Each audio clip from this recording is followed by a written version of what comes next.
जब मैं कॉलेज जाता था तो मैं ऐसे ही खुली आंखों से ही देखता रहता था कि यार पेड़ चल रहे हैं, सब कुछ चल रहा है, और मैं ये चीज़ रियलाइज़ कर रहा हूँ कि मैं क्या कर रहा हूँ। बहुत सारे बीटेक के बच्चे ऐसे हैं जिनकी नौकरी ही नहीं लगती। तो इवेंचुअली मैंने जब ये चीज़ रियलाइज़ करी, मैंने कहा यार क्या मेरे को 25-30 हज़ार रुपये के अंदर सेटल होना है? तो मेरा आंसर था नहीं। अगर आपके पास 2 ऑप्शन होते हैं ना, और अगर आप दोनों ऑप्शंस के बारे में सोचते हो तो आपके फेल होने के चांसेस बहुत ज़्यादा होते हैं। अगर आप सिर्फ एक ही चीज़ के ऊपर फोकस कर रहे हो कि भाई मेरे को बीटेक छोड़नी है, तो मैं पीछे मुड़ के नहीं देखूंगा, या फिर कोई भी चीज़ अगर मेरे को करनी है तो मैं पीछे मुड़ के नहीं देखता हूँ। 18-19 साल का था जब मैंने डेसीवुड ज्वाइन करा था। ओके। और मैंने जो सबसे पहला फंड उठाया था वो मैंने 19 साल की एज में उठाया था। तो उस टाइम पे मतलब ये चीज़ रियलाइज़ हो गई थी कि भाई मेरे को बहुत सारी चीज़ें सीखनी है। फंडिंग उठाना एक अपने आप में बहुत बड़ा चैलेंज होता है। एक कोई भी स्टार्टअप आ गया तो उसमें आपको क्या चैलेंज आया, एक जो स्टार्टअप की इनिशियल स्टेज पे फंडिंग ली? तो इनिशियल स्टेज पे ना अगर कोई भी इन्वेस्टर बैट करता है तो वो wealth creation point of view से नहीं करता। इनिशियल पॉइंट पे फाउंडर के ऊपर बैट होता है। क्या फाउंडर धंधा बना पाएगा, नहीं बना पाएगा, या फाउंडर ऐसा है कि जो पैसा लेके भाग जाएगा। बैट तो देखो फाउंडर्स पे ही होता है, और जिसके पास भी आप जाओगे उससे पहले अगर उसने 50 रिजेक्ट कर दिए तो हो सकता है आपको भी रिजेक्ट कर देगा। हमारे केस में ऐसा है कि हम लोग इंडिया के अंदर वो क्वालिटी दे पा रहे हैं जो चाइना भी नहीं दे पाएगा।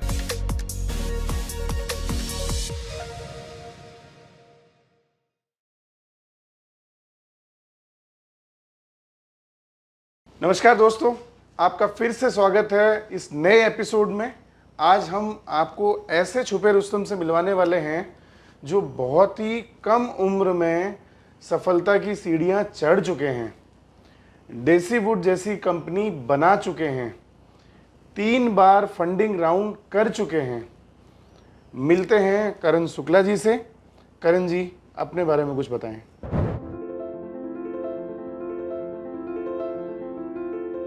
जानना चाहता है कि क्या आपका स्पीकर भी तेज आवाज में फटता है?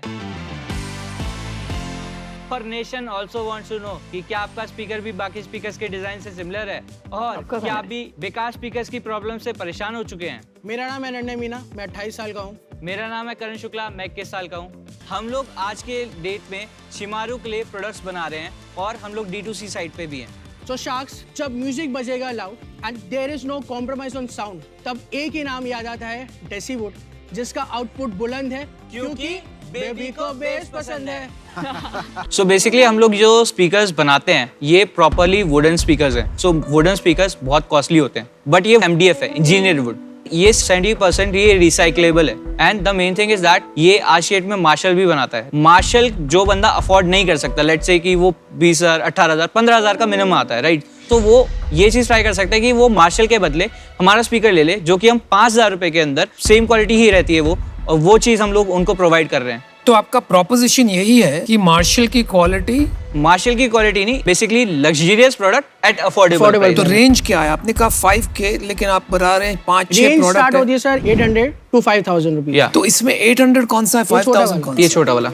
This S. अच्छा, एक चीज मुझे बहुत पसंद आई कि आपके हर एक स्पीकर पे हमारे नाम लिखे हुए हैं। हम कस्टमाइजेशन का भी ऑप्शन देते हैं। मतलब ये मिलने वाला है हमें? बिल्कुल आपके लिए छोड़ के जाएंगे। आपके लिए छोड़ के जाएंगे आप।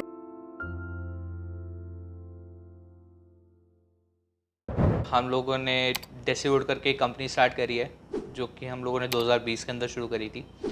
और हम लोग जो बना रहे हैं वो बना रहे हैं ऑडियो डिवाइसेस के अंदर हम लोग पूरी की पूरी ऑडियो कैटेगरी को टैप करने का प्लान कर रहे हैं, कि जिसके अंदर Bluetooth speaker, headphones, sound bar, ये सारी की सारी कैटेगरीज को हम लोग टैप करने का ट्राई कर रहे हैं। और हमारा कोर फोकस ये है कि हम लोग कंज्यूमर्स तक high and quality sound provide करा पाएँ एट अफोर्डेबल प्रीमियम प्राइस पे। तो करण जी, आप थोड़ा सा अपना बैकग्राउंड बताइए, कैसे आपने जर्नी स्टार्ट की? जर्नी स्टार्ट वहाँ से हुई जब मैंने बीटेक ड्रॉप आउट करा था सेकेंड ईयर में। मेरे लिए फॉर्चुनेटली एक ये बढ़िया चीज़ हुई कि मेरे को ड्रॉप आउट करने का मौका इसलिए मिला कि मेरी टांग जो थी वो टूट गई थी। और मैं फॉर्चुनेटली उसको इसलिए बोल रहा हूँ क्योंकि मेरे को वहाँ पे अपॉर्चुनिटी ये मिल पाई अपने मम्मा को दिखाने के लिए कि मैं 3-4 महीने के लिए मैं बेड पे था, और मैंने मम्मा को ये दिखाया कि भाई अगर मैं बीटेक ना करूँ तो भी मैं स्केल अप कर सकता हूँ, तो भी मैं अपनी लाइफ में सेटल हो सकता हूँ। और eventually I got a good placement in one of the company, जहाँ पे मेरे को 23,000 का मंथली पैकेज मिल रहा था। तो वहाँ से मैंने मम्मा को वही दिखाया, मैंने कहा मम्मा देखो मेरे को अभी ही बिना बीटेक करे मेरे को 23,000 रुपये का ऑफ़र मिल रहा है, तो I can easily scale it up. अगर मेरे को और थोड़ा गाइडेंस मिलेगा, अगर मैं थोड़ा सा और इस साइड पे इवॉल्व करूँ which is into digital marketing, जो मैंने डिजिटल मार्केटिंग का थोड़ा सा 3 महीने के अंदर जो मैंने लर्निंग्स वगैरह करी थी, तो वहाँ से मैंने ड्रॉप आउट करके फिर मैंने मतलब डिजिटल मार्केटिंग जब सीखी तो मैंने वहीं से वेंचर कैटलिस्ट एक वेल नोन फर्म है इंडिया के अंदर जो कि 4 से 5 फंड्स ऑपरेट कर रहे हैं। आपने जो बेसिकली जो आप बोल रहे हैं डिजिटल मार्केटिंग आपने सीखी, तो वो जब आपका पाँव में जो चोट लगी उस टाइम सीखी या आपने बीटेक में के साथ साथ सीखी? कैसे क्या?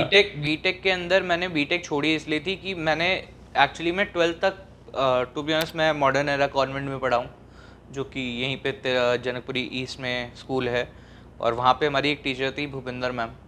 तो उन्होंने हमें बहुत अच्छी कोडिंग सिखाई थी। उन्होंने मतलब जो बेसिक्स थे वो उन्होंने हमें सिखाए थे। प्लस उसके बाद मैंने 12th के बाद जब मैंने स्टार्ट करा, क्योंकि 12th के बाद भी आपको 3-4 महीने का टाइम मिलता है, तो वहाँ पे मैंने बहुत सारे अलग अलग कोडिंग लैंग्वेजेस सीखी, जावा और सी और बाकी PHP वगैरह, ये सारा सब कुछ मैंने उसी टाइम पे सीखा। तो मेरे को कोडिंग आती थी, और मैं जब सेकेंड ईयर में बीटेक में पहुंचा तब मेरे को ये चीज़ रियलाइज़ हुई कि वहाँ पे कोडिंग के ऊपर या इन सब चीज़ों के ऊपर एम्फेसाइज नहीं हो रहा है, वहाँ पे सिर्फ फिजिक्स, केमिस्ट्री, मैथ्स वगैरह ये सब पढ़ा रहे हैं। तो इवेंचुअली आई सॉ दैट कि यार मतलब मैं चीज़ सोच के आया था बीटेक का कि भाई मेरे को कोडिंग सीखने को मिलेगी, ये होगा वो होगा, वो हो नहीं रहा था। तो इवेंचुअली जब मेरे को ये चीज़ का मौका मिला, जहाँ पे मेरे को ये अपॉर्चुनिटी मिली कि मेरा जब पैर टूटा 3 महीने के लिए, जब मैं बेड पे था, तब मैंने वहाँ पे डिजिटल मार्केटिंग सीखी 3 से 4 महीने के अंदर। Okay, मतलब आपका वो रियलाइजेशन टाइम था कि भी आपको सोचने का टाइम मिला। और कुछ अपने बेसिकली का आपको चैलेंज ये भी रहा कि जो एकेडमिक जो एजुकेशन है वो आपको काम नहीं आएगी। बिल्कुल बिल्कुल।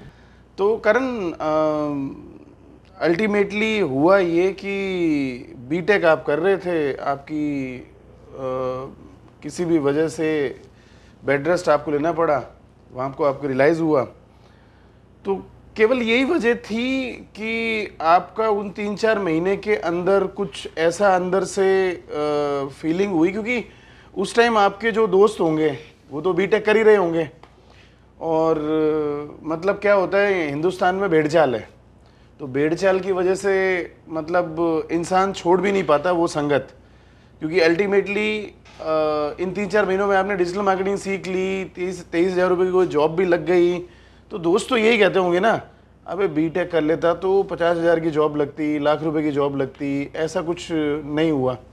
वो एक्चुअली मेरा, अगर आपने एक मूवी आई थी उसी टाइम फ्रेम की मूवी है ये, MS धोनी, तो उस टाइम पे अगर आपने एक चीज़ देखी हो कि जब धोनी साहब जो मतलब सुशांत सिंह राजपूत थे उस टाइम पे, तो उनका वो दिखाया था कि ट्रेन जा रही होती है और वो बैठे होते हैं ऐसे करके, वो वाला सीन एपिक मतलब वैसे भी लगता है, बट इवेंचुअली मेरे को वो चीज़ पहले ही मैं वो चीज़ कर चुका था कि मेरा कॉलेज था ग्रेटर नोएडा, तो जब मैं कॉलेज जाता था तो मैं कभी कभार ये चीज़ रियलाइज़ करता था, मैं ऐसे ही खुली आंखों से ही देखता रहता था कि यार पेड़ चल रहे हैं, सब कुछ चल रहा है, और मैं ये चीज़ रियलाइज़ कर रहा हूँ कि मैं क्या कर रहा हूँ, मैं अपनी लाइफ के साथ कर क्या रहा हूँ। मैं 4 साल अपने इसी टाइम फ्रेम में गुजार दूंगा कि मैं 4 साल बाद मेरी 30, 35, 40 हज़ार रुपये की या 50 हज़ार रुपये मैक्सिमम की नौकरी लगेगी, क्योंकि एवरेज इंडियन बीटेक का जो पास आउट बच्चा है वो 25 से 30 हज़ार रुपये एवरेज कमाता है, बल्कि उसमें से बहुत सारे बीटेक के बच्चे ऐसे हैं जिनकी नौकरी ही नहीं लगती है। तो इवेंचुअली मैंने जब ये चीज़ रियलाइज़ करी, मैंने कहा यार क्या मेरे को 25-30 हज़ार रुपये के अंदर सेटल होना है, तो मेरा आंसर था नहीं। तो जब मतलब मैं आपको इसलिए चीज़ बता पा रहा हूँ कि जब वो MS धोनी मूवी आई थी तो मैंने ये चीज़ देखी, मैंने कहा यार ये रिजेंबल हो रहा है मेरे साथ कि मैं ये चीज़ कर रहा हूँ, मेरे साथ ये चीज़ एक्चुअली में हो रही है। तो ये चीज़ 2 साल पहले आपको समझ में नहीं थी जब आपने बीटेक में एडमिशन लिया था, तब भी तो ये डेटा अवेलेबल होगा, उस टाइम क्या हुआ था? एक्चुअली में जब 2 साल पहले हम लोगों ने जब बीटेक ज्वाइन करी थी ना, तो उसमें 2-3 चीज़ें थी। पहली चीज़ आपका एक्सपोजर जो होता है कि आपको लगता है कि नहीं यार बीटेक जब हम लोग कर लेंगे तो हमें कोडिंग सीखने को मिलेगी, और अगर आप बीटेक कर रहे हो तो आपको पता चलता है कि यार नहीं, कोडिंग 1 साल 2 साल तो मतलब आपको कोडिंग में सिखाते ही नहीं कुछ। और बहुत सारी ऐसी चीज़ें होती हैं छोटी छोटी जो आपको रियलाइज़ नहीं होती हैं इनिशियली कि यार ये चीज़ अच्छी है, ये चीज़ बुरी है। क्योंकि मैंने जब बीटेक स्टार्ट करी थी तो मैं 17 साल का था। ओके। तो जब मैं 17 साल का, मैंने 16 साल का था मैं उस टाइम पे जब मैंने बीटेक स्टार्ट करी थी। 16-17 साल की एज में आपको पता नहीं होता कि ये चीज़ अच्छी है, ये चीज़ बुरी है। आप उस टाइम पे रियलाइज़ भी नहीं करते क्योंकि वो आपकी टीनेज होती है। और उस टाइम पे आप ये चीज़ जब तक रियलाइज़ करते हो तब तक लेट हो चुका होता है। और आधी से ज़्यादा जनता जो आप आपने भी जो सही बात बोली, भेड़ चाल, वो भेड़ चाल के बस पे ही चलती है कि भाई 20-21 साल 22 साल तक बीटेक कर लेंगे, उसके बाद कहीं ना कहीं TCS, विप्रो, इन्फोसिस वगैरह इन सब जगहों पे जॉब लग जाएगी।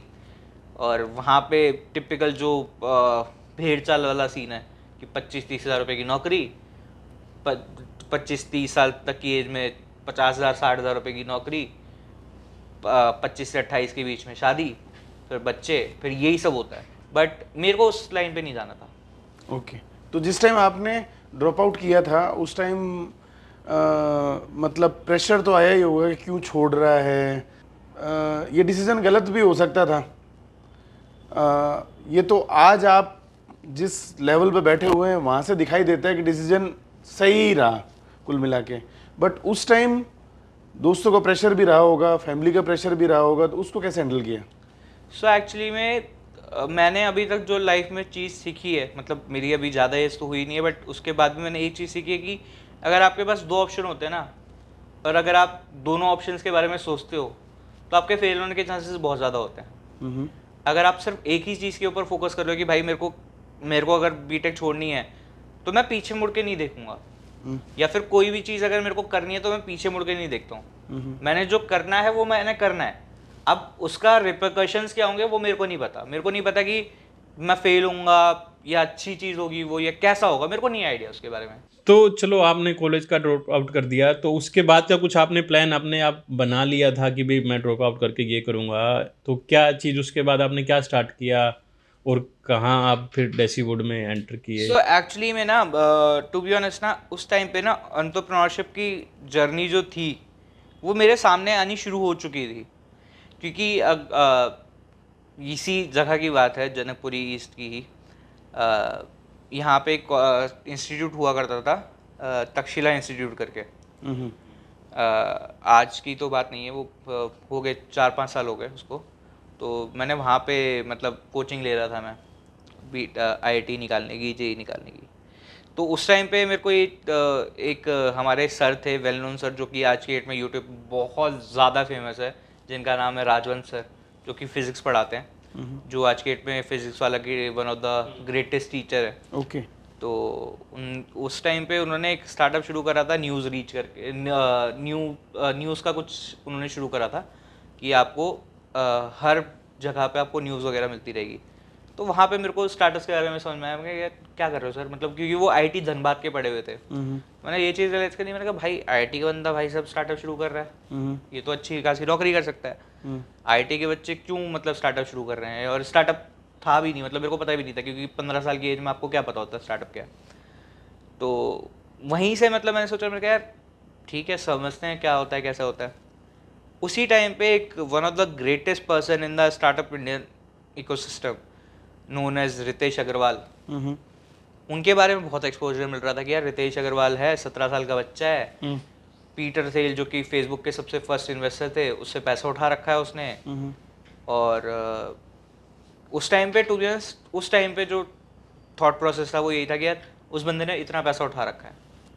ये मतलब नहीं था कि धंधा बनाया है, क्या करा है, कैसे करा है, वो नहीं पता था। बट ये पता था कि एक ऐसी जगह रायगढ़, जो कि टू बी ऑनेस्ट हम दिल्ली में बैठे हैं, हमें दिल्ली में सब कुछ पता है, हमें दुनियादारी की खबर है। बट रायगढ़, जो कि जिसका किसी ने नाम नहीं सुना होगा, उड़ीसा में एक जगह है रायगढ़, उस डिस्ट्रिक्ट से आया वो बच्चा 17 साल का, वो एक स्टार्टअप खड़ा कर लेता है जो कि आज के डेट में सॉफ्ट बैंक से फंडेड है। मासायोशी सान जो कि सॉफ्ट बैंक के चेयरमैन है, उनसे फंड लिया हुआ है उस बंदे ने। और फंड लेना एक मेन क्राइटेरिया नहीं होता, बट उससे पहले उसने जो चीज़ करी है कि एक ऐसे होटल्स की चेन बनाना जो कि वर्ल्ड बिगेस्ट चेन में आता है। तो वो बहुत बड़ी चीज़ होती है कि रायगढ़ से आया हुआ बच्चा कोई ऐसी चीज़ बना दे जो कि वर्ल्ड के अंदर फेमस हो जाए, जो कि आज की डेट में बड़े बड़े होटल चेन्स को टक्कर दे, ओबरॉय वगैरह इन सबको टक्कर दे पाए। वो चीज़ एक बहुत अल्टीमेट चीज़ थी जो कि मेरे को रियलाइज हुई कि यार जब वो कर सकता है 17 साल का लड़का, जिसके बारे में मतलब रायगढ़ के बारे में जिसको पता ही नहीं किसी को, मेरे को भी नहीं पता रायगढ़ के बारे में, जब वो कर सकता तो मैं दिल्ली का होके क्यों नहीं कर सकता। बिल्कुल सही कह रहे हैं आप, ग्रेट। तो ये तो एक तरीके से वो वाली बात हो गई कि आज जब स्टार्टअप नाम बड़ा ग्लैमराइज हो गया है, तो ऐसे में उसका होने के पीछे रीज़न भी यही है कि ये बहुत सारे लोग हिंदुस्तान में जिस तरीके से फेमस हुए हैं, फंडिंग उठाई है, बड़े बड़े अखबारों में नाम छपे हैं, तो हमारा जो यूथ है वो काफ़ी उससे रिलेट कर पा रहा है। ये हमारी ऑडियंस के लिए भी बड़ी इंस्पायरिंग है। चलो ठीक है, ये सब तो आपने डिसाइड कर लिया कि हाँ मुझे कुछ स्टार्टअप करना है टाइप की चीज़, लेकिन अब स्टार्टअप करने में तो क्या होता है, पैसा चाहिए, बिना पैसे के तो स्टार्टअप होगा नहीं। अब भले ही कितनी भी इंस्पिरेशन स्टोरी आप सुन लो किसी की भी, आपको पता थोड़ा ना होता है कि क्या वो करके किस तरीके से चीज़ें हुई, और ना ही देखो सक्सेसफुल होने के बाद बताता तो सारी स्टोरी सब है, लेकिन किसी की स्टोरी से मैं तो नहीं मानता इंस्पायर होके हम बहुत कुछ कर पाते हैं। बिकॉज हम इंडियंस जो है ना वो ज़्यादातर ऐसे हैं जो सेल्फ डाउट में जीते हैं। सेल्फ डाउट मतलब उसने कर लिया, उसके लिए बड़ी बात नहीं होगी, हमारे लिए तो बड़ी बात है, हमारा तो फैमिली बैकग्राउंड ऐसा नहीं है, ये नहीं है, वो नहीं है। तो ऐसे में फिर आपका ये जो स्टार्टअप का सपना है वो आगे कैसे बढ़ा? ये आगे ऐसे बढ़ा कि अब जब ये वाली जो चीज़ है, जब मैंने कोडिंग भी सीखी थी और जब मैंने डिजिटल मार्केटिंग भी सीखी, तो डिजिटल मार्केटिंग मैंने घर पे बैठ के सीखी थी। तो दैट मीन्स कि मेरा रिसर्च वर्क उसी टाइम पे स्ट्रांग हो गया था कि भाई रिसर्च कैसे करनी है। ओके। तो जब मेरे को रितेश अग्रवाल भाई, जो कि वन ऑफ द शार्क भी हैं शार्क टैंक में, तो उनके बारे में पता चला। मैंने कहा यार इसने इस बंदे ने पैसा कहाँ से उठाया था सबसे पहले। तो मेरे को रियलाइज हुआ वहाँ पे दो बंदों के नाम आ रहे थे, एक तो संजय नाथ जो कि 100x VC के फाउंडर हैं, और उससे पहले थे अपूरंजन शर्मा जो कि वेंचर कैटलिस्ट के आज के डेट में फाउंडर हैं। तो उस टाइम पे वो एक कंपनी चला रहे थे वेंचर नर्सरी, जो कि एक इंक्यूबेटर टाइप का था, जिसके अंदर उनको रितेश अग्रवाल भाई मिले थे, और वहाँ से उन्होंने फंड मतलब लिया था 28 लाख रुपए आई गेस उन्होंने अपूरंजन शर्मा सर से लिए थे। And I can say that कि Apuranjan Sharma sir is that type of guy, diamond की परख उनको बहुत अच्छे से है, जोहरी हैं वो बेसिकली। और टू बी ऑनेस्ट जब मैंने ये चीज़ देखी कि यार उनकी सिर्फ एक ही रितेश अग्रवाल भाई की ही सिर्फ कंपनी में पैसा नहीं डाला उन्होंने बहुत सारी ऐसी कंपनीज में पैसा डाला है जो कि आज की डेट में बड़ा कर चुकी हैं।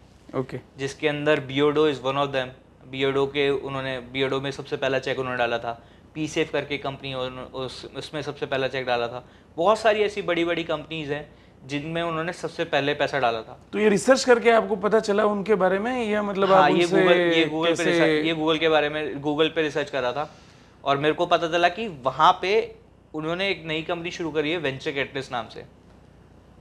और फॉर्चुनेटली मैं वेंचर कैटलिस्ट सर्च कर रहा था कि वेंचर कैटलिस्ट में कहाँ कुछ क्या है, कैसे क्यों है, क्योंकि अल्टीमेटली जब आपने ये चीज़ रियलाइज़ कर ली ना कि यार उस मतलब किसी बंदे ने कहाँ से फंड, तो आपको सोर्स मिल जाता है कि यार हाँ इसके थ्रू हम लोग टैप कर सकते हैं। या अगर मेरे को कभी कोई आइडिया जनरेट करना है या कभी कोई आइडिया जनरेट करूँ मैं, तो मेरे को किस आदमी से टच बेस करना है। तो अगर आपको उस आदमी से टच बेस करना है तो आप उसके प्रोफाइल पे जाओगे, वहाँ पे आप चेक करोगे कि किसने उसको फंड करा था या कैसे क्या करा था। तो मैंने वेंचर कैटलिस्ट में एज अ इंटर्न अप्लाई करा। ओके। हाँ, तो फिर उसके बाद तो जैसे आपका तो बेसिकली एक स्टार्टअप आइडिया था, आप तो उसको करना चाह रहे थे, तो आपकी तो ये अप्रोच होनी चाहिए ना कि भाई चलो मैं उनको अप्रोच करूंगा एक आइडिया के साथ ताकि मैं उससे फंड ले सकूं। नहीं, तो एक्चुअली में उस टाइम पे मेरे पास कोई आइडिया नहीं था। ओके। तो आपने वहाँ ज्वाइन करना, इंटर्नशिप का आइडिया कैसे आया फिर वो? नहीं, तो उस टाइम पे तो मतलब जो डेसीवुड का आइडिया है, ये डेसीवुड का आइडिया ऐसे नहीं था कि डेसीवुड मैंने शुरू करा, डेसीवुड अनन्या ने शुरू करा था। तो मैं तो उस टाइम पे जानता भी नहीं था कि डेसीवुड कोई करके कंपनी है या ऐसा कुछ है। बट एक्चुअली में मेरे पास सिर्फ ये थॉट प्रोसेस था कि मेरे को स्टार्टअप साइट पे कुछ ना कुछ करना है। मतलब कुछ भी हो सकता है वो, बट मेरे को स्टार्टअप साइट पे कुछ करना है, क्योंकि अल्टीमेटली स्टार्टअप साइड दो चीज़ों के अंदर हेल्प करती है। पहली वेल्थ क्रिएशन के अंदर हेल्प करती है। वेल्थ क्रिएशन अपने लिए भी हो सकती है, बट अपने से ज़्यादा जो सबसे बड़ी चीज़ होती है वो होती है लोगों के लिए वेल्थ क्रिएट करना।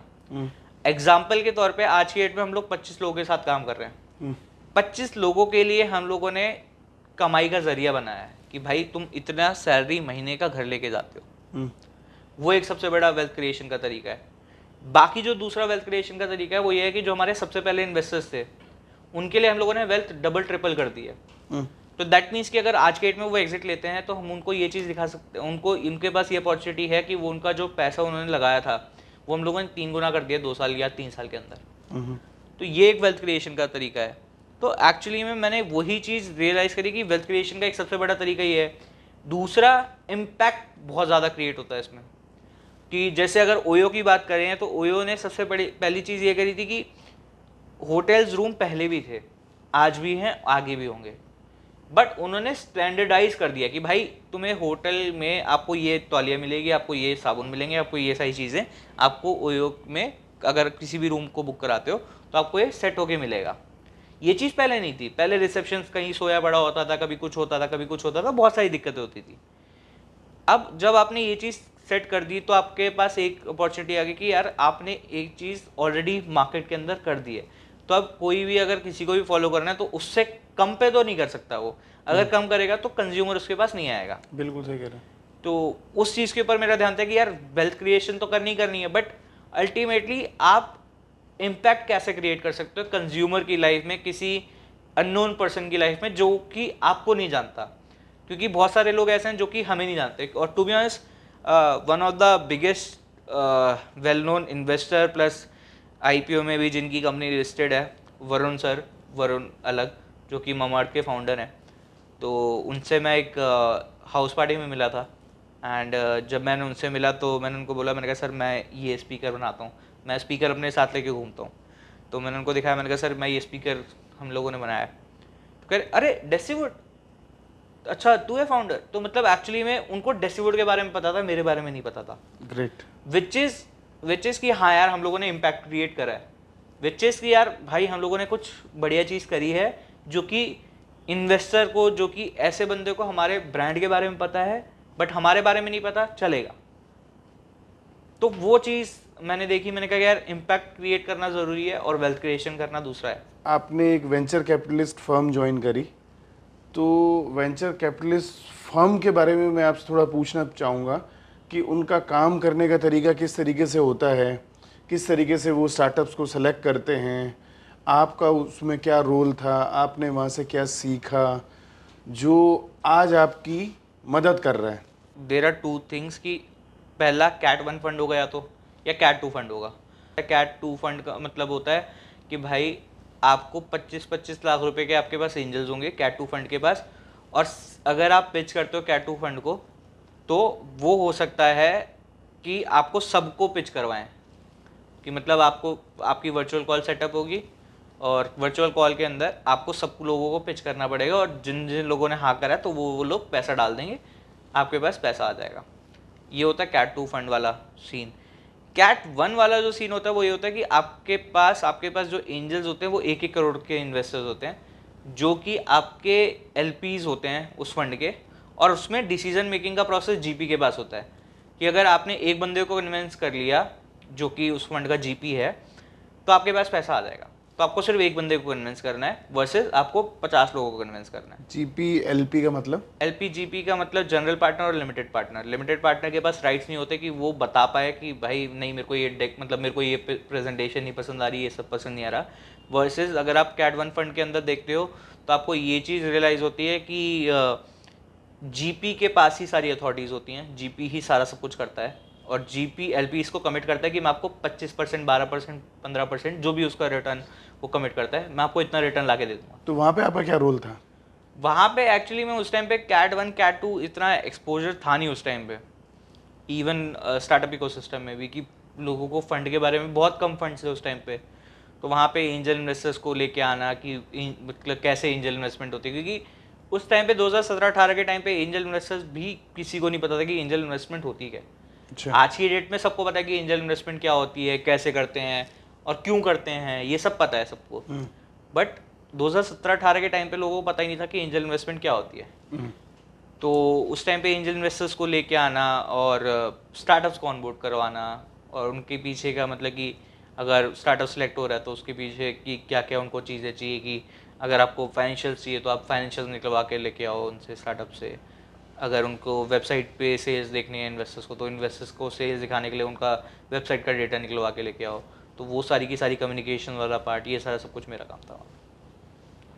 तो फिर वो क्यों छोड़ा और देसी वुड में आना कैसे हुआ, मतलब वो क्या स्टोरी है? सो देसी वुड में आने का सबसे मेन चीज़ ये थी कि अब मेरे को स्टार्टअप साइट पे मैंने आपको बताया जैसे कि मेरे को आना था, और मैंने वो चीज़ देखी, मैंने कहा यार एक मतलब जब हम लोग वेंचर कैपिटल की साइट पर जब हम लोग काम करते थे, जब हमारा बैकग्राउंड वो था, तो हम लोगों ने एक चीज़ देखी थी कि सिंगल फाउंडर हो सकता है वर्क करे, बट मेजरली अगर 2 या 3 फाउंडर है तो वो ज़्यादा फेवरेबल रहता है, क्योंकि स्किल सेट सबके डिफरेंट होते हैं। और अगर आपके पास टेक्निकल स्किल सेट है और अगर आपको कोई मार्केटिंग का या ऑपरेशंस का बंदा मिल जाए, और दोनों अगर 2 को फाउंडर्स हो और दोनों अगर एक स्टार्टअप को पिच करते हो, तो उसमें चांसेस ज़्यादा होते हैं कि आप सक्सेसफुल होगे। ओके। स्टार्टअप साइड जो होती है वो बहुत लोनली जर्नी होती है, कि यार आपको पता नहीं होता कि आपकी कब क्या हो जाए, आपको नहीं आइडिया, और आप वो चीज़ आप किसी के साथ शेयर नहीं कर सकते, इवन अपने घर वालों के साथ शेयर नहीं कर सकते। बिल्कुल बिल्कुल, क्योंकि अकेला जो फाउंडर है वो जब जिस दिन भी डाउन होगा वो अकेला डाउन उसके मन में ख्याल यही आएंगे यार बंद कर, ये बड़ी प्रॉब्लम आ रही है। लेकिन हाँ, अगर कोई साथी मिल जाए बिल्कुल तो बहुत बढ़िया बात है, क्योंकि स्टार्टअप इतनी बड़ी जर्नी है ना सफल होने तक, कि सारा काम एक बंदा कर भी नहीं सकता। मैंने तो एक चीज़ समझी अभी तक, वो ये है कि startup is a marathon not a sprint. लेकिन मैंने ये भी देखा है बहुत सारे स्टार्टअप्स मतलब को फाउंडर के साथ शुरू जरूर होते हैं, बट उनमें डिस्प्यूट होने के चांसेस भी बहुत ज़्यादा होते हैं, क्योंकि टाइम के साथ साथ ये होने लगता है।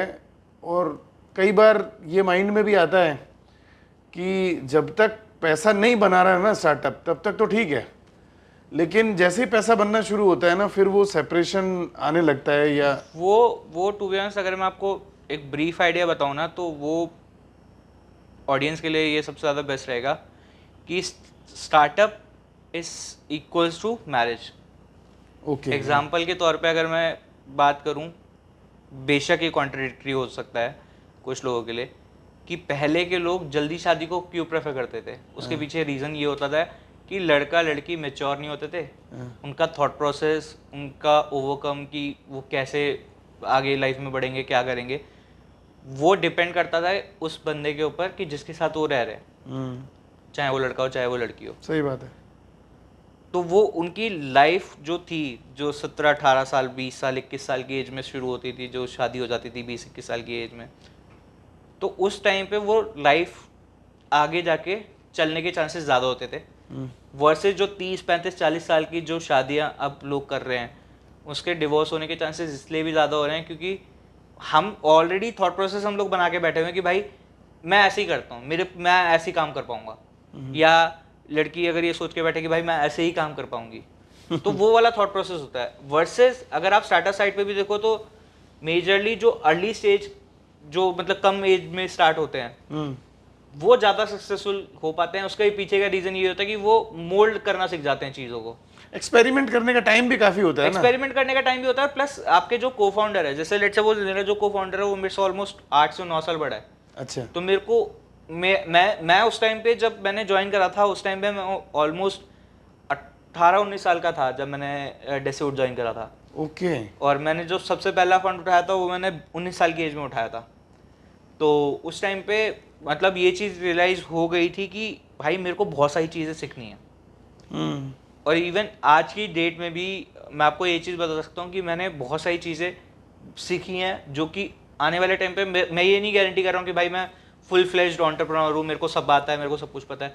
मैं अभी भी बहुत सारी चीज़ें सीख रहा हूँ और मैं हर दिन सीखता हूँ। और मतलब ऐसा नहीं कि हो गया ख़त्म अब, बट अगर कोई 34, 35, 36, 40 साल का कोई एंटरप्रेन्योर होता जो कि किसी भी फाउंडर के साथ अपना बैठ के स्टार्टअप शुरू करता, तो उसमें सबसे मेजर चांसेस यही होते हैं कि वो फेल होने के चांसेस ये हैं कि अगर मेरे को नहीं पसंद आ रहा सामने वाले का टेक, तो हो सकता है कि हमारा क्लैश हो जाए, हो सकता है कि हमारी लड़ाई हो जाए।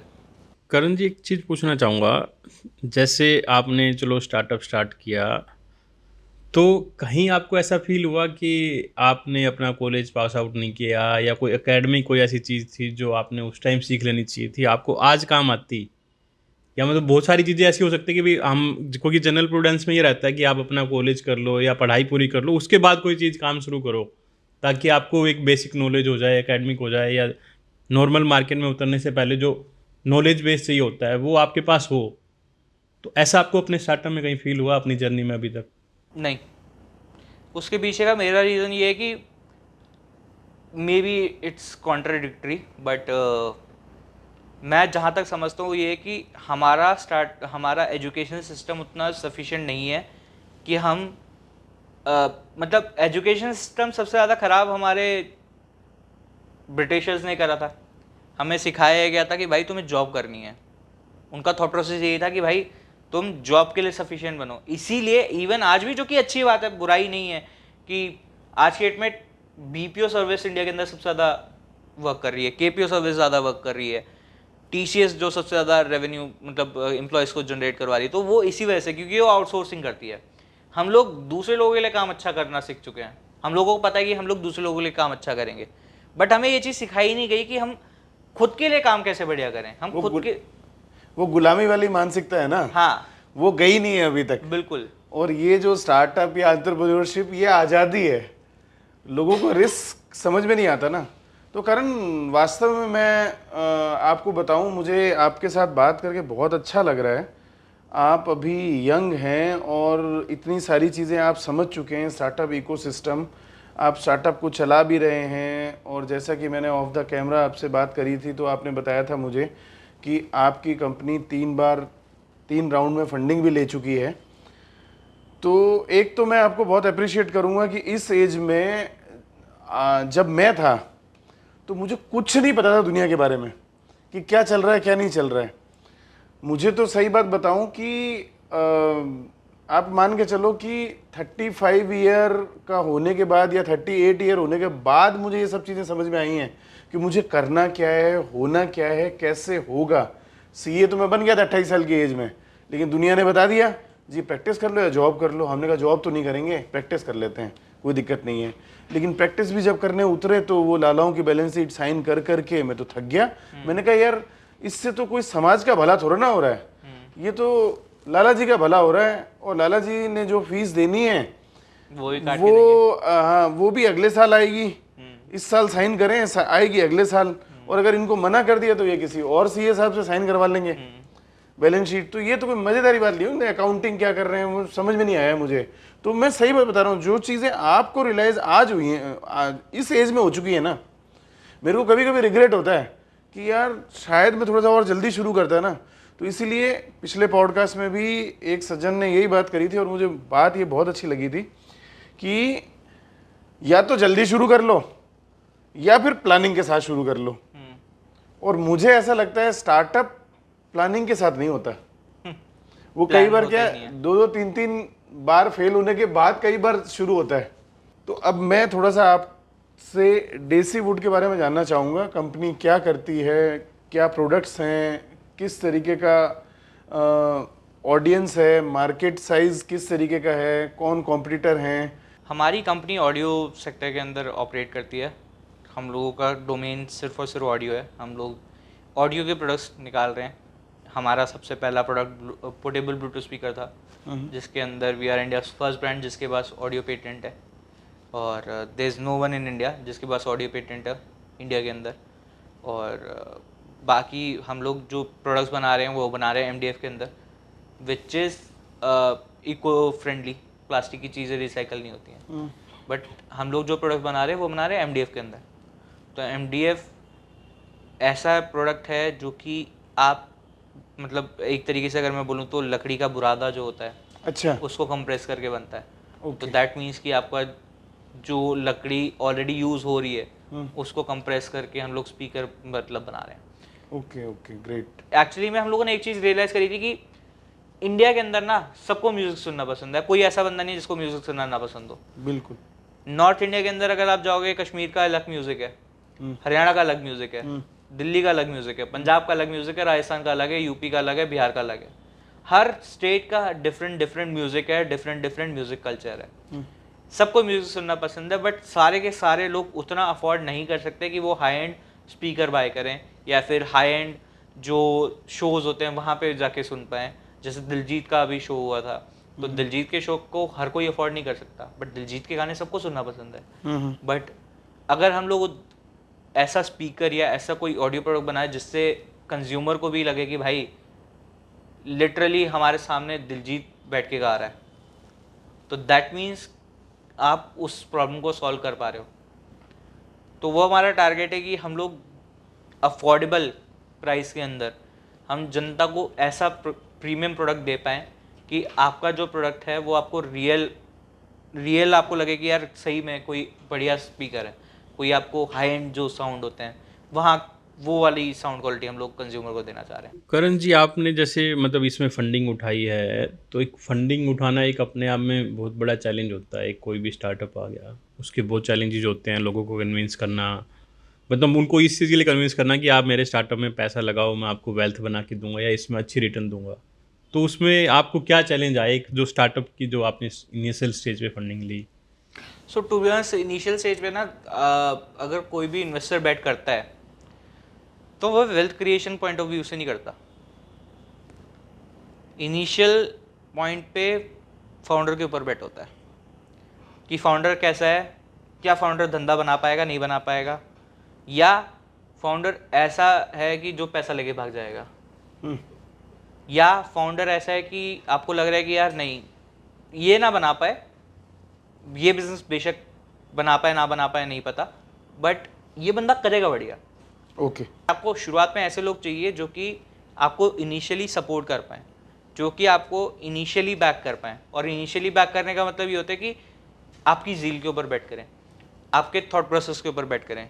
वो ये चीज़ ना सोचे कि यार मेरा 50 लाख का रिटर्न बन जाएगा, 1 करोड़ का रिटर्न बन जाएगा, 2 करोड़ का रिटर्न बन जाएगा, बट वो इस चीज़ के ऊपर बैठ करें कि भाई इस बंदे में दम है, मैं इस पे बेट कर सकता हूँ। बेसिकली मतलब उस तरह के लोग जो आपको अपने बिजनेस को या आइडिया को भी आगे बढ़ाने में आपकी हेल्प करें।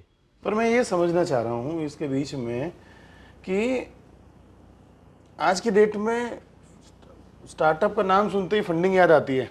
लोगों के माइंड में फंडिंग ही घूमता है। स्टार्टअप का मतलब जैसे ठंडा मतलब कोका कोला, वैसे स्टार्टअप मतलब फंडिंग। तो ये जो भी इन्वेस्टर हैं, एंजल इन्वेस्टर है, अब तो चलो काफ़ी बढ़ गया है दायरा लोगों का इन्वेस्ट करने का स्टार्टअप में। पर ये लोग जैसे आप भी गए तो नॉर्मली यही होता है ना कि कोई भी स्टार्टअप फाउंडर अगर फंडिंग के लिए जा रहा है तो उनके पास तो हज़ारों लोग आ रहे हैं। तो वास्तव में कैसे कन्विंस किया जाता है उन लोगों को उन हज़ारों में से अलग दिखना बहुत ज़रूरी हो जाता है। तो आपने ऐसी क्या टेक्निक्स अपनाई जिससे आपको फर्स्ट राउंड फंडिंग मिल गई? क्योंकि बैट तो देखो फाउंडर्स पे ही होता है, और जिसके पास भी आप जाओगे उससे पहले अगर उसने 50 रिजेक्ट कर दिए तो हो सकता है आपको भी रिजेक्ट कर देगा। टेक्निक्स उसमें सिंपल एक चीज़ मैंने अभी तक समझी है, जो कि शुरुआत से लेके अभी तक, जो कि लोगों को लगता है यार ये कैसी बात बोल रहे हैं, ये तो मतलब कोई भी करता है, जो कि लोग नहीं करते हैं, विच इज़ सच। आप इन्वेस्टर हो या फिर आप जो टीम है, उनको जब तक सच नहीं बताते हो ना कि सर हम यहाँ पे हैं, तब तक आपको ना इन्वेस्टर मिलेगा ना आपको कोई कोर टीम मिलेगी। मतलब आप ये चीज़ रियलाइज़ करो सर कि हमारे पास ऐसे बहुत सारे लोग हैं जो कि बहादुरगढ़ से आते हैं, द्वारका ऑफिस। हमारे पास ऐसे बहुत सारे लोग हैं जो कि जिनकी सैलरी 1-2 लाख रुपए थी, हम उनको 50-50, 60-60 हज़ार रुपये की सैलरी पे लेके आए हैं। मतलब एक्चुअली में बहुत सारी ऐसी चीज़ें होती हैं जो कि सच्चाई के ऊपर बेस्ड होती हैं कि आप अगर इंसान को अगर सच नहीं बताते हो। और मतलब टू बी ऑनेस्ट ये चीज़ मेरे को एक बहुत वेल नोन इन्वेस्टर भी हैं जो कि फैमिली ऑफिस रन करते हैं, राहुल गुप्ता सर, जो उदित वेंचर्स के फाउंडर है, उनसे मैं परसों ही मिल के आया हूँ।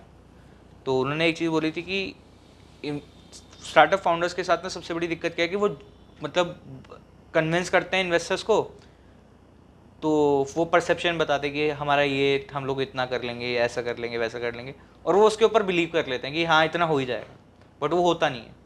और बढ़ा चढ़ा के बोलने वाली भी बात भी होती है ना। हाँ। यानी मैं आपकी बात अच्छी तरह से समझ रहा हूँ कि ये बात आपकी बिल्कुल सही है। उसने 50 पहले रिजेक्ट करे होंगे ना, तो वो इसी बात पे करे होंगे कि ये बढ़ा चढ़ा के बोल रहा है। मतलब प्रोडक्ट में चाहे दम है या नहीं है वो तो एक अलग बात है, क्योंकि एक एंजल इन्वेस्टर जो है वो फाउंडर पे बेट लगा रहा है। अगर वो अभी ही बढ़ा चढ़ा के या झूठ बोलने की बात कर रहा है तो उस पे मतलब आप इन्वेस्टर को बेवकूफ़ समझ रहे हो क्या? उसके पास, उसने पैसा कमाया है, उसके पास है, तो वो बेवकूफ़ तो नहीं है। वो आंखों में ही पढ़ लेता है सच क्या है झूठ क्या है। कागज़ में तो बाद की बात है, वो देखेगा ही नहीं उस वक्त। तो बिल्कुल आपकी बात मैं अच्छी तरह से समझ गया। तो दोस्तों ध्यान रखिए, अगर आप एंजल इन्वेस्टिंग फर्स्ट राउंड में अगर आप जा रहे हैं, फर्स्ट टाइम सीड फंड वगैरह कुछ लेना चाह रहे हैं किसी से, तो प्लीज़ जो आपके पास है जैसा है वैसा ही बताएं, चाहे आप रिजेक्ट हो जाएं। क्योंकि बढ़ा चढ़ा के बताएंगे और बाद में वो चीज़ नहीं होगी। मान लो बढ़ा चढ़ा के बताने के बाद फंडिंग मिल भी जाए बाई चांस, बट उससे कोई फ़ायदा नहीं है। और एक बात और करण ने ये भी बताई कि आप जब बढ़ा चढ़ा के, कई बार तो अनजाने में ही बढ़ा चढ़ा के हम बता रहे होते हैं और हम उस पर बिलीव भी कर लेते हैं। इन्वेस्टर जब आपको आईना दिखा रहा होता है तो हम ये सोच लेते हैं कि नहीं नहीं ये तो इन्वेस्टर ऐसे ही है, गलत बता रहा है, हम किसी और के पास चलते हैं और फिर दर दर भटकते रहते हैं फंडिंग के लिए, लेकिन फंडिंग मिलती नहीं है। कभी एक बार उठ के ये भी सोच लो कि यार कहीं हम तो कुछ गड़बड़ नहीं कर रहे, गलत तो नहीं कर रहे, ऐसा तो नहीं है कि हमारे प्रोडक्ट में कोई खोट है या हम इसको जो प्रोजेक्शन लेके चल रहे हैं।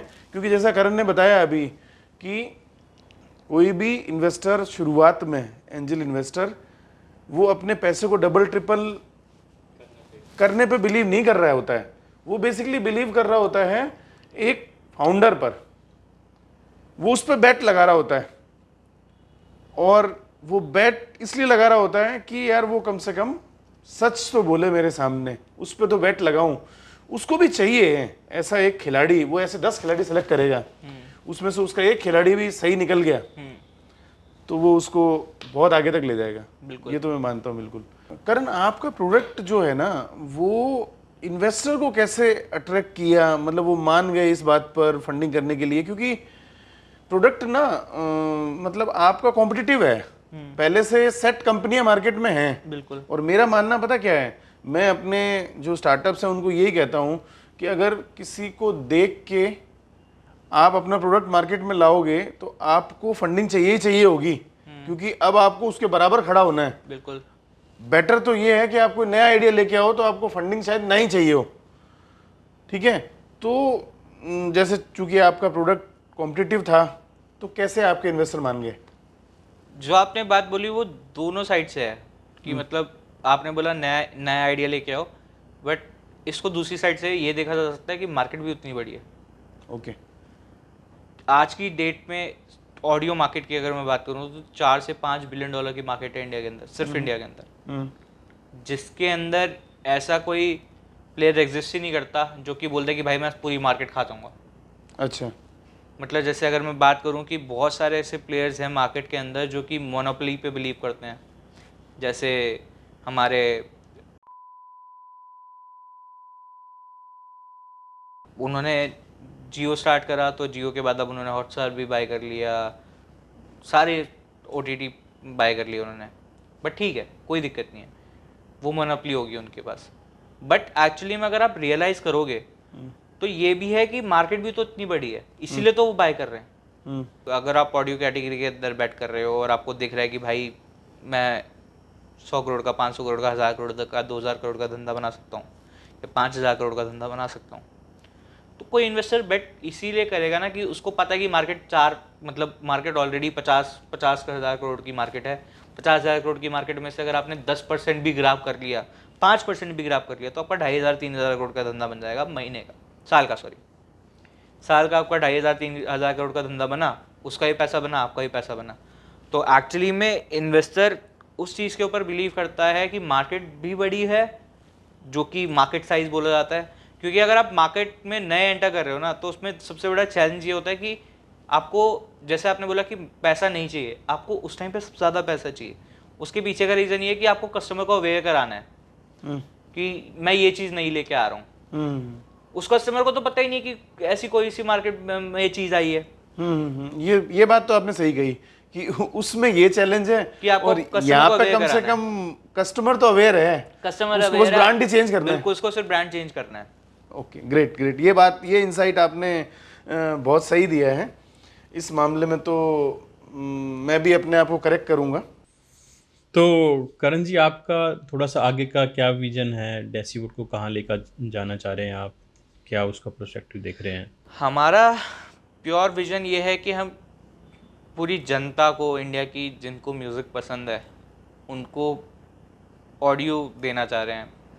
चाहे वो स्पीकर हो, चाहे वो हेडफोन हो, चाहे वो एयरपॉड्स हो। प्लस एक्चुअली में मैंने ये बहुत सारी चीज़ें देखी कि चाइना से ट्रेड होके आ रहा है, चाइना से ट्रेड होके आ रहा है। बहुत लोग बोलते हैं कि चाइना से ट्रेड होके आ रहा है, ठीक है, बट हम क्यों नहीं ट्रेड कर रहे हैं?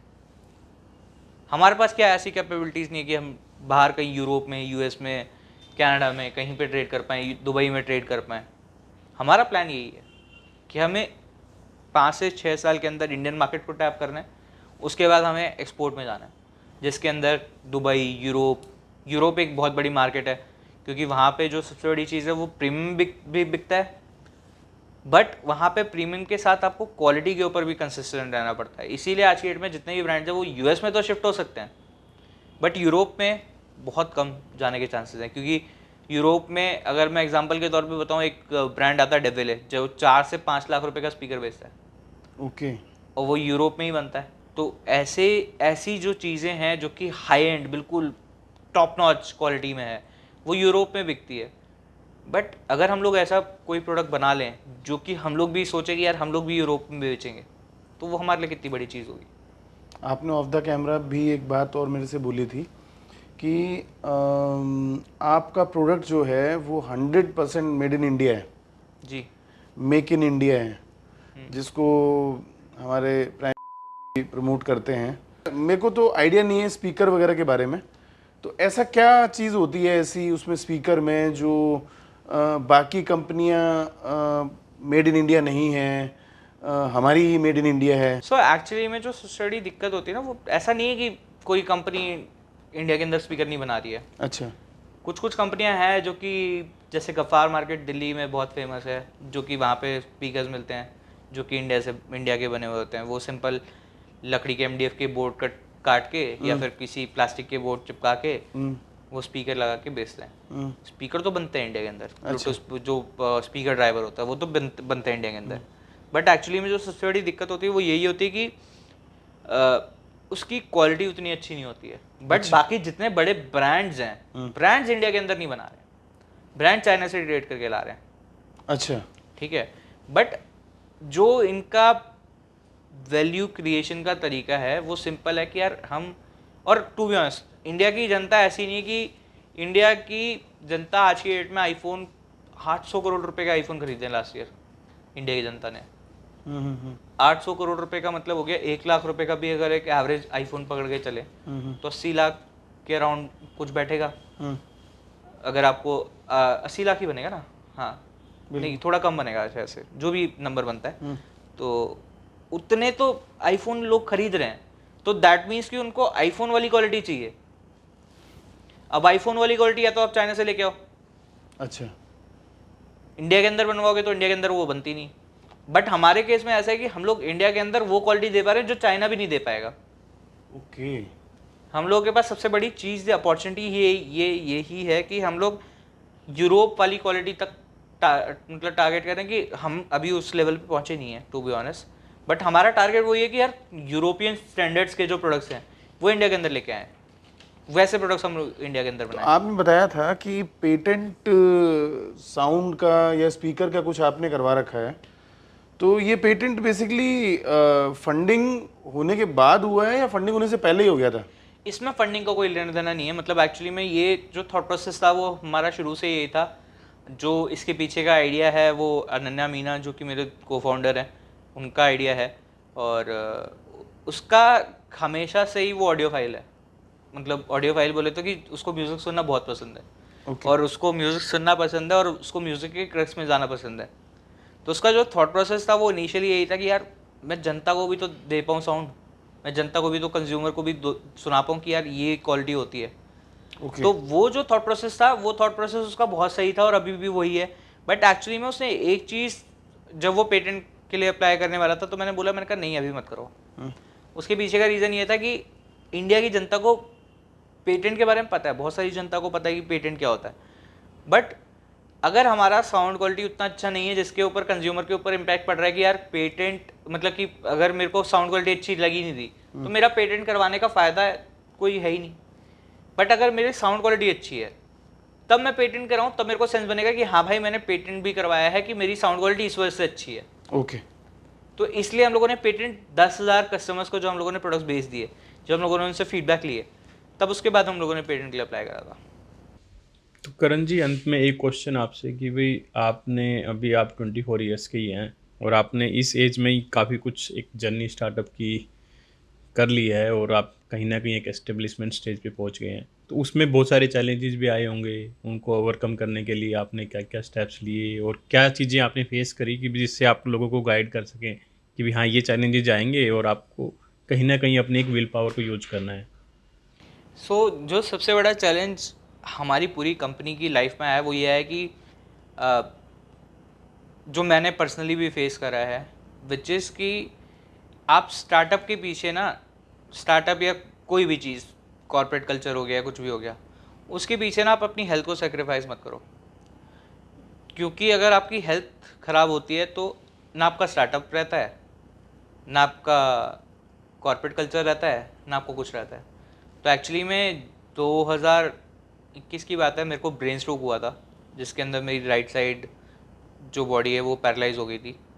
और ब्रेन स्ट्रोक में सबसे बड़ी दिक्कत ये होती है कि आपको उसको रिकवर करने में ही 3 से 4 साल लग जाते हैं। बट फॉर्चुनेटली भगवान की दया से और मेरी टीम और सब लोगों की दया की वजह से और उन लोगों के आशीर्वाद की वजह से मेरे साथ ये चीज़ 5 से 6 महीने के अंदर मैं रिकवर हो गया उससे। तो उस टाइम पे ये मेरे लिए इसलिए हुआ था क्योंकि मैं बहुत ज़्यादा फैट मेरे पास आ गया था, मतलब मैं बहुत ज़्यादा मोटा हो गया था, बहुत सारी चीज़ें थी जिसकी वजह से मैंने ये चीज़ रियलाइज़ करी कि यार ये दिक्कतें होती हैं। अगर आप हेल्थ के ऊपर ध्यान नहीं दोगे तो आपको आने वाले टाइम पे इश्यूज़ फेस करने ही पड़ेंगे। बट इसका भी मतलब टू बी ऑनेस्ट, जैसे जब मेरे को ब्रेन स्ट्रोक हुआ था तो मैं 5-6 महीने तक, मतलब 1-2 महीने तो मैंने फ़ोन भी नहीं खोल के देखा था। तो एक्चुअली में उस टाइम पे क्या हुआ कि एक हमारे इन्वेस्टर के ग्रुप में मतलब मैसेज डाल दिया हम लोगों ने कि करण को ब्रेन स्ट्रोक हुआ है अनन्या ने। एंड वहाँ से जो रिस्पॉन्स मिला मेरे को वो काफ़ी ज़्यादा अच्छा रिस्पॉन्स था। क्योंकि टू बी ऑनेस्ट उन लोगों ने, मतलब एक इन्वेस्टर ने बोला कि अरे यार करण बढ़िया बंदा है, रॉक स्टार है। ही सिंपली सेड दैट कि he is a rock star और वो बना लेगा, कर लेगा वो सब कुछ सही। एक इन्वेस्टर थे जिन्होंने बोला कि भाई बहुत ज़्यादा प्रेशर ले लो, ठीक है, इतना प्रेशर मत लो, पूरे दिन में से 3-4 घंटे, मतलब 15 मिनट 20 मिनट आधे घंटे का नैप ले लिया करो। इन्वेस्टर ये बोल रहा है। तो अब एक्चुअली में ये सारी चीज़ें जब सुनने को आपको मिलती है ना इन्वेस्टर से, तो आपको ये चीज़ रियलाइज़ होती है कि सिर्फ हम ही धंधा बनाने के लिए नहीं बैठे हैं, जो बाकी हमारे पीछे लोग बैठे हैं वो भी हमसे उम्मीद करके बैठे हैं कि भाई तुम्हें बढ़िया करना है। और जो प्रॉब्लम्स आ रही हैं, जो भी सारी चीज़ें आ रही हैं, तो वो प्रॉब्लम्स को आपको आइडेंटिफाई भी करना है। बट अगर आपको कोई भी दिक्कत आती है तो आप उन इन्वेस्टर्स से, उन टीम मेंबर से ही पूछ सकते हो, जो कि एक फाउंडर के लिए बहुत मेन चीज़ होती है। क्योंकि फाउंडर अपने ही क्लोज ग्रुप में कैद होकर रह जाता है कि भाई अब इससे बाहर किसी को डिस्कस ही नहीं करनी प्रॉब्लम। बट आप वो डिस्कस कर सकते हो अपने इन्वेस्टर्स के साथ, अपनी टीम के साथ। बेसिकली क्या है कि अच्छे इन्वेस्टर मिलना भी किस्मत की बात है, जो मेंटरिंग भी कर लें, बैक भी कर लें, मतलब बड़ा मुश्किल होता है ये फाइनेंशियल वर्ल्ड में। तो दोस्तों, ये थे हमारे गेस्ट आज के करण शुक्ला जी, जिनकी डेसीवुड की जर्नी बड़ी इंटरेस्टिंग है। कहाँ से शुरू हुई कॉलेज ड्रॉप आउट से और कहाँ अब वो अपने बिजनेस को आगे बढ़ा चुके हैं। उम्मीद है आपको पसंद आई होगी। हम फिर मिलेंगे अगले एपिसोड में एक नई शख्सियत के साथ। तब तक के लिए आप खुश रहिए, स्वस्थ रहिए। धन्यवाद।